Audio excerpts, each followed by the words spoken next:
गाहाय मन्त्रि नरेन्द्र मदिआ गुजरातनि अखा आरो बै द्वारका दिप फोनांजाबनाय सुदर्शन दालांखौ गाबोन हादरनि थाखाय बेखेवनानै होगोन। अखा आरो बै द्वारका दिप फोनांजाबनाय सिगनेचार दालांखौ 980 कौटि रां बाहायनानै बानायनाय जादों। बे सुदर्शन दालांनि गोलावआ 2.32 किल'मिटार।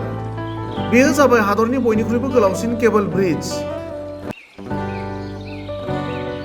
गाबोन एबा 25 फेब्रुआरियाव बेखेवनो थाखाय बे दालांखौ आबुङै थियारि खालामनाय जादों। सुदर्शन दालांआ जाबाय गंसे गोग्गाथाव समायना महरनि दालां। बे दालांनि फुटपाथनि फारनैथिंबो गोजौ बाहागोआव सलार पेनेल लागायनाय जादों। बे सलार पेनेलनिफ्राय 1 मेगावाट मोब्लिब दिहुननाय जागोन। लोगोसेयैनो फारनैथिंबो फुटपाथआव श्रीमद भगवद गीतानि श्लक आरो भगवान कृष्णनि सावगारि थागोन।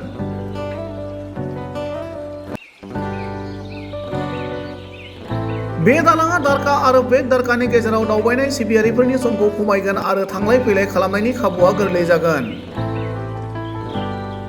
बे दालांखौ बानायनायनि सिगां गोथार जायगायाव दावबायारिफोरा बेट द्वारकायाव सौहैनो थाखाय नावआव गाखोनानैसो थांनांगौ जादोंमोन।